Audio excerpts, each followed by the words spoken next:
इस विश्व में कहीं स्वर्ग है तो वो है सोनगढ़। भारत देश के सौराष्ट्र प्रांत में सोनगढ़ ऐसा स्थान है जहां जीव स्वयं की अनंत शल्यों सहित जाता है और जब वहां से लौटता है तो सारी मिथ्या शल्यों का त्याग करना नहीं पड़ता, स्वतः हो जाता है। सोनगढ़ वह स्थान है जहां के कण कण में एक ही नारा गूंजता है, मैं परमात्मा हूं नक्की कर, मैं परमात्मा हूं निर्णय कर, मैं परमात्मा हूं अनुभव कर।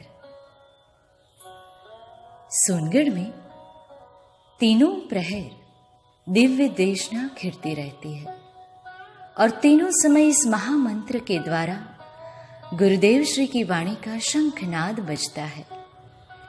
सोनगढ़ में जीव की सुबह इसी मंत्र से ही होती है, फिर उसके बाद प्रवचन, उसके बाद जीव यदि स्वयं को विस्मृत करे तो फिर दोपहर में इसी मंत्र का शंखनाद होता है, जिससे जो जीव स्वयं को भूल जाए तो फिर स्वयं को भगवान आत्मा अनुभव कर अपने अनादि के मिथ्यात्व का नाश करे। फिर शाम को इस मंत्र का शंखनाद होता है और जीव निरंतर स्वयं का अनुभव कर निज का बहुमान करता है। सोनगढ़ ऐसा स्थान है जहां पूज्य गुरुदेव श्री ने स्वयं का साक्षात्कार कर जन जन को स्वयं का साक्षात्कार करने की अनुपम विधि बता दी। पूज्य गुरुदेव श्री स्वयं के परिवर्तन के लिए योग्य स्थान की खोज करते करते सोनगढ़ में आकर स्टार ऑफ इंडिया में अपना संप्रदाय का चिन्ह मुपत्ति का त्याग कर स्वयं को स्थानकवासी साधु नहीं, सनातन दिगंबर जैन धर्म का श्रावक घोषित किया और जन जन का उद्धार किया। सोनगढ़ वह स्थान है जहां पूज्य गुरुदेव श्री की सिंह गर्जना धारा प्रवाही रूप से कई वर्षों तक उनकी दिव्य देशना के रूप में बिना रुके बहती रही। उन्होंने अनेकों शास्त्रों का गहन अध्ययन कर हम जैसे जीवों को उनका भाव समझाया। समय सारजी का तो उन्होंने 19 बार सभा में प्रवचन किया और उन्होंने समय सारजी को अशरीरी होने का ग्रंथ है ऐसी उपमा दी थी। बहुत से विरोधी भाई कहते थे कि सोनगढ़ वाले निश्चयाभासी है, उन्होंने व्यवहार को उड़ा दिया है, निमित्तों से कार्य नहीं होता यह मानते हैं। इस पर भी कुछ लोगों ने प्रश्न किया कि जब निमित्त से कार्य नहीं होता तो फिर सब सोनगढ़ क्यों भागते हैं? उत्तर, हे भव्य, निमित्त से कार्य नहीं होता यह जैन धर्म का एक मूल सिद्धांत है, लेकिन अभी इस सिद्धांत को स्वीकार करने में हमारी कचास है। बस इस बात को पक्का करने हम बार बार सोनगढ़ जाते हैं। सोनगढ़ ऐसा ही स्थान है जहां बार बार जाने का भाव होता है। उस जीव को जिसे सच में स्वयं को पहचान लिया है।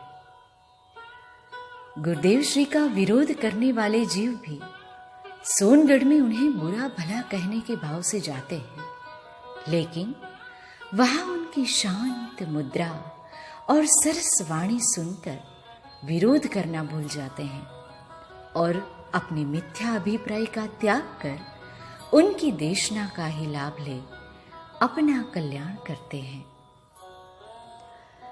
पूज्य युगल जी बाबूजी भी जब पहली बार सोनगढ़ गए तो उन्हें 3 दिन तक पूज्य गुरुदेव श्री की देशना सुनने पर भी कुछ समझ नहीं आया था, लेकिन उसके बावजूद भी उन्होंने समझने की कोशिश की और फिर वो वहां 21 दिन तक सोनगढ़ में रुके और उनकी देशना का लाभ लिया और फिर पूरे जैन श्रावक बनकर लौटे।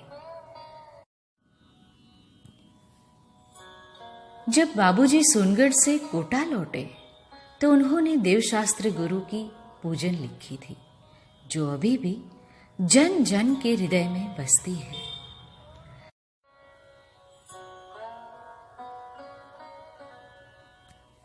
एकमात्र सोनगढ़ से जीव को जिनवाणी क्या होती है इसका भान हुआ।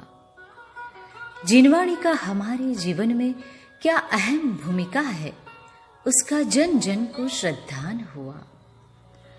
सोनगढ़ से ही जन जन के हाथ में आज पूरे भारतवर्ष में जिनवाणी एक सर्वोत्तम स्थान है, वह भान हुआ, वरना तो किसी को जिनवाणी की महत्ता नहीं थी। सोनगढ़ ऐसा स्थान है जहां समूह शरण जैसा माहौल प्रत्येक जीव को वर्तता है। हर समय एकमात्र निज वैभव का ही शंखनाद होता है।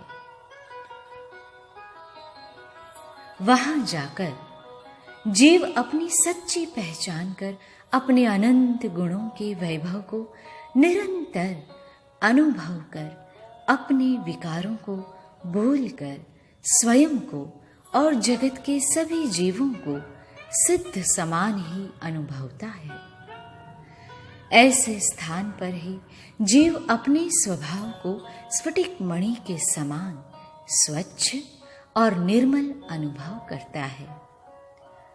सोनगढ़ में जीव के भाव अपने ज्ञायक भाव में इस तरह भीग जाते हैं कि जीव को एकमात्र ज्ञायक का ही अनुसरण रहता है हर समय।